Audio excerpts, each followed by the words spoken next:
There is a silence that falls not when a battle ends, but when the gods themselves take the field. On the blistered slopes of Orodruin, the clamor of war, the clashing of steel, the screams of the dying, the thunder of marching battalions has faded into a terrified whisper. The air itself is a weapon here, thick with the vitriolic reek of sulfur, and the radiant, suffocating heat of the mountain of fire. Standing upon this ledge of doom are not armies, but three figures. Facing the shadow is Elendil the Tall, the last lord of Numenor, his great shield battered, his circuit scorched by black blood and volcanic ash. Beside him stands Elendil and Gil-galad, High King of the Noldor, the Star Kindler, whose radiance is now the only light in a world gone gray. They are exhausted, they are wounded, they are alone. Towering above them is the enemy, Sauron. Not a disembodied eye, but a warlord of terrible physical potency.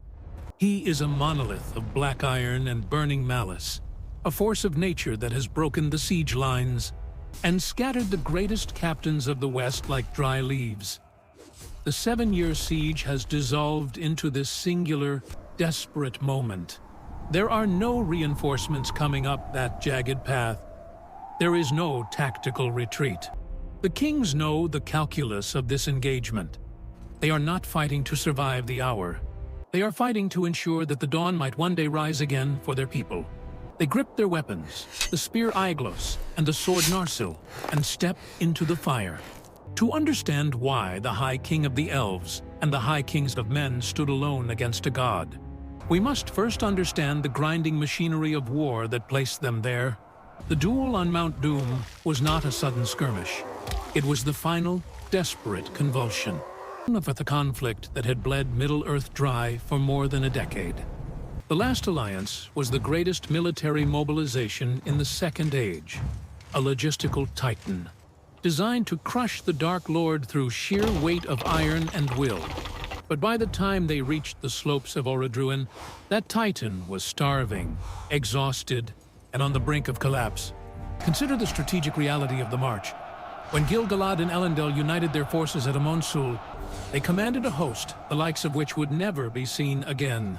The Noldor, clad in gleaming mail, brought the discipline of the First Age, tactical precision honed over centuries of warfare against Morgoth. The Númenóreans, led by Elendil, brought raw physical dominance, men of twilight stature, standing nearly 7 feet tall, wielding hollow steel bows and shields that formed an impenetrable wall.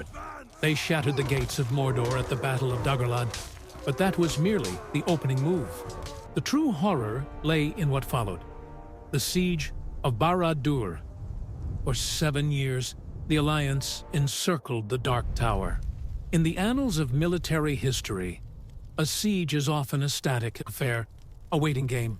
But a siege in Mordor is an active war against the land itself. The plateau of Gorgoroth is a logistical nightmare.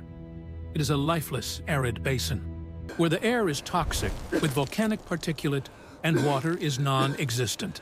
To maintain a fighting force of tens of thousands in such a wasteland required a supply chain that stretched all the way back to the gardens of Ithilien and the river Anduin. Every bushel of grain, every arrow, every skin of fresh water had to be hauled over the ash-choked passes. Sauron understood this. He knew that time was his only ally. He did not need to defeat the Alliance in the field. He only needed to wait for the land to kill them. He turned Barad-dûr into a meat grinder. The Dark Tower was not merely a fortress, it was a vertical city of adamants and iron. Seemingly immune to ram or catapult, the Alliance could not storm it. They could only build a ring of containment, a stranglehold designed to starve the Dark Lord of resources and movement. But the cost of holding this line was astronomical. For 7 years, the armies of the West endured a constant barrage of psychological warfare and guerrilla sorties. Orcs, unafraid of death, would surge from the hidden postern gates at night, dragging soldiers into the dark. The besiegers were plagued by the heat of the mountain, which Sauron controlled, sending waves of suffocating fumes down into the camps of men and elves.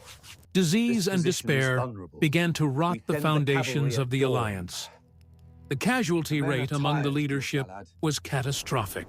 Anarion, the son of Elendil, was crushed by a stone cast from the battlements. A stark reminder that even the blood of Numenor was fragile against the machinery of Mordor. The ring of iron around the tower was tightening. Yes, but it was becoming brittle. The soldiers were weary. The supply lines were stretched to the breaking point. The kings knew they could not endure another winter in the Black Land. It was this stalemate that forced Sauron's hand. He was trapped. His armies were spent, his granaries empty, and the alliance, though battered, refused to break formation. He realized that the West would not leave until he was destroyed, or they were all dead. The strategists of the alliance had successfully cut off his escape routes. He could not flee to the east. Sauron, the great deceiver and strategist, was left with one remaining option: a breakout. He had to decapitate the alliance leadership personally. He judged that if he could slay Elendil and Gil-galad, the union of men and elves would shatter. The terrified remnants would flee, and he could rebuild his dominion. And so, the gates of Barad-dûr were thrown open. The Dark Lord did not send a lieutenant. He came forth himself, seeking to break the siege by breaking the kings who led it. He drove the besiegers back, push by bloody push, up the slopes of the mountain, isolating the commanders from their guards until only the three of them remained on the precipice. The logistics of thousands had narrowed down to the grit of two. The confrontation begins not with a clash of steel, but with a collision of wills that ripples through the unseen world. Sauron stands before them, a towering edifice of blackened plate, radiating a heat so intense it curls the leather of the king's brigandines. He is no mere sorcerer casting spells from a distance. He is a Maya of Owl, a being of craft and substance, now poured entirely into a physical vessel built for domination. In his hand, he wields a mace of black iron, but his true weapon is his very touch, burning, corrupting, and heavy with the malice of the void. Elendil and Gil-galad separate. This is the first tactical necessity. To stand shoulder to shoulder is to invite a single sweeping blow that would crush them both. They split the angle of engagement, forcing the Dark Lord to divide his attention. It is a maneuver practiced on 1,000 training fields in Lindon and Armanellis, now executed on the lip of a volcano with the fate of the world in the balance. Gil-galad moves first. The High King of the Noldor is a blur of silver and blue, a streak of starlight against the gloom. In his hands is Aiglos, the snow point. The spear is legendary, not simply for its sharpness, but for the enchantment woven into its steel. It is cold, terrifyingly cold, a shard of the uttermost west brought to the heart of fire. As Gil-galad lunges, aiming for the joints in Sauron's armor, the spear leaves a trail of freezing air that hisses against the volcanic heat. Sauron parries, his iron gauntlet swatting the spear tip aside with the sound of a cracking glacier. The force of the blow would have shattered the arm of a lesser elf, but Gil-galad flows with the impact, spinning away, using the momentum to reset his guard. He is the Harrier, the distraction, the stinging wasp meant to draw the enemy's eye. As Sauron turns to pursue the elf, Elendil strikes. The King of Men does not fight with the fluid grace of the Eldar. He fights with the crushing power of the Dunedain. He steps forward, planting his feet in the ash, and brings Narsil down in a two-handed arc. The sword, forged by the greatest smith of the First Age, shines with the light of the sun and moon. It connects with the Dark Lord's pauldron, biting deep into the dark metal. Sparks, white and hot, shower the ground. The blow halts Sauron's advance. It forces the Dark Lord to stagger, shifting his weight. For a moment, the strategy holds. The hammer and anvil. Gil-galad pierces and retreats. Elendil blocks and batters.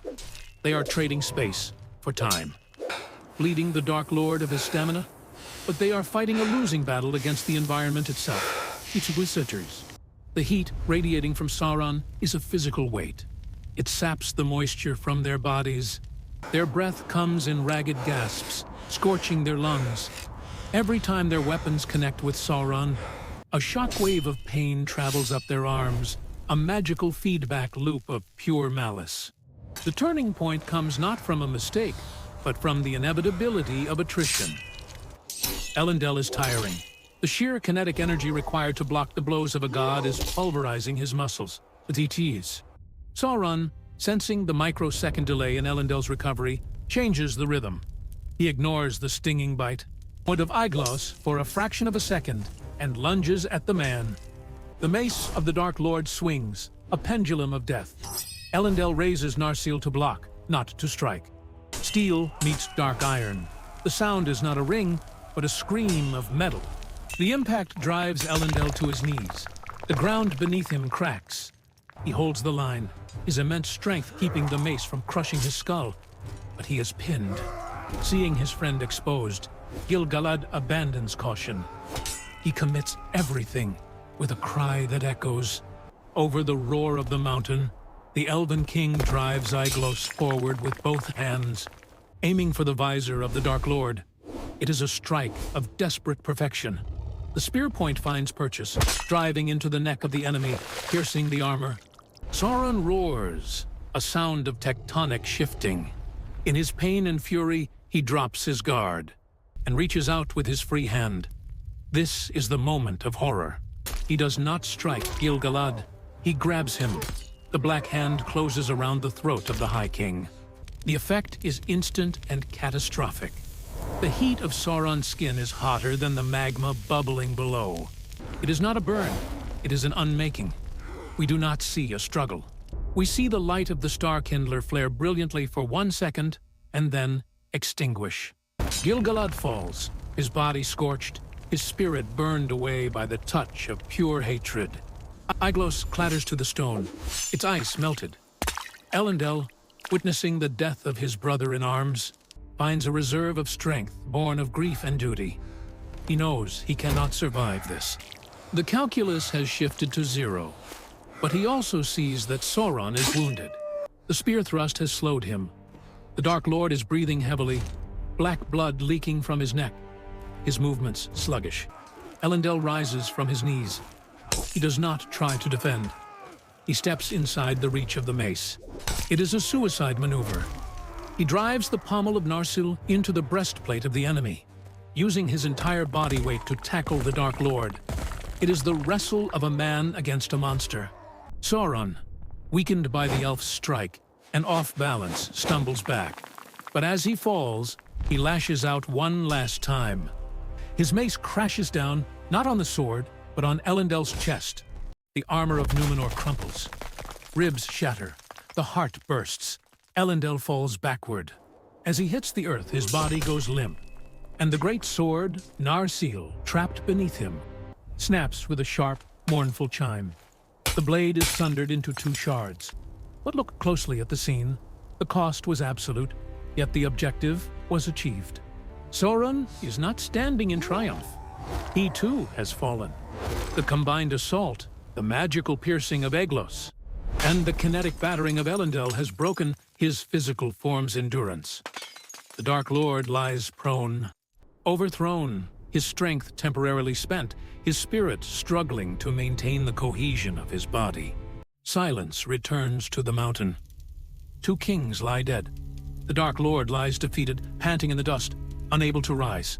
It is into this tableau of mutual destruction that Isildur now steps. He does not sprint into battle.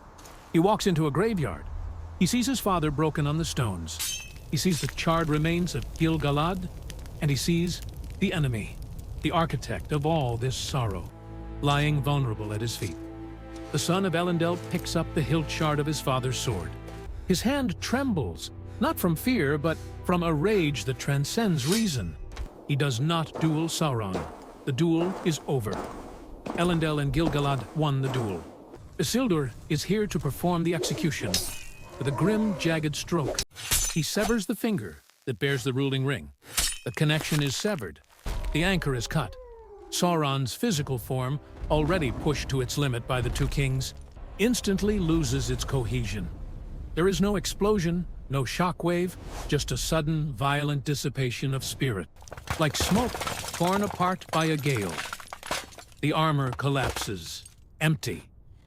The battle is won, but as Isildur stands there, clutching the gold ring that burns his hand, looking down at the ruin of the greatest men and elves of his age, the victory feels indistinguishable from defeat. Victory, in the history of Middle-earth, is rarely a moment of unblemished joy. It is almost always a moment of mourning. On the slopes of Orodruin, the Third Age was born not in a cradle of hope, but in a shroud of ash. The fall of Elendil and Gil-galad was not merely the death of two individuals, it was the decapitation of the old world. Their sacrifice marked the end of the High Kingship for both races. For the elves, the loss was absolute. Gil-galad left no heir with his passing. The political and military might of the Noldor in Middle-earth was broken forever. The dominion of the elves had ended. They would no longer march to war as great hosts. They would fade into the forests and hidden valleys, becoming guardians of memory rather than shapers of history. The autumn of the elves had begun. For the men of the west, the cost was equally severe. Though Isildur survived, the unity of the Dunedain died with Elendil. Without the High King's singular authority, the realms of Arnor and Gondor would eventually drift apart, fracturing into petty states and ruins. The blood of Numenor, once strong and vital, would begin its slow, centuries-long decline. This is the grim reality of what the wise call the long defeat. The sacrifice of the two kings did not eradicate evil. It merely bought time. It purchased a respite. They gave their lives to secure a few thousand years of relative peace so that life could continue, even as the shadow inevitably crept back. Yet, it is precisely this impermanence that makes their sacrifice so profound. Elendil and Gil-galad did not fight because they believed they could create a perfect, eternal utopia. They fought because they refused to let the light go out today. Their legacy was not left in standing monuments or unconquered cities, but in the broken remnants they left behind. The shards of Narsil were not discarded.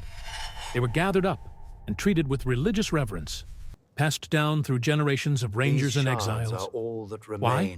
Because that broken steel was a physical testament to the moment when a man stood against a god and refused to yield.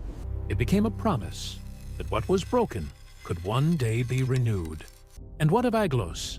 The spear of Gil-galad was never wielded again. It passed into legend, a weapon so tied to the spirit of its master that none dared take up his mantle. It serves as a reminder of a time when elves and men did not look upon each other with suspicion or indifference, but stood shield wall to shield wall against the night. In the end, the history of the Second Age closes with a lesson that echoes down to the War of the Ring. Great power is not defeated by greater power alone. It is defeated by the willingness of the noble to sacrifice themselves for the weak. Elendil and Gil-galad are the eternal archetypes of this truth. They are the lighthouse on the edge of the abyss. Their bodies were broken on the black stones of Mordor, but their names became the battle cry that would one day summon the King Elessar to his throne. They fell so that the line of kings could remain unbroken. They died so that the Age of Men could begin.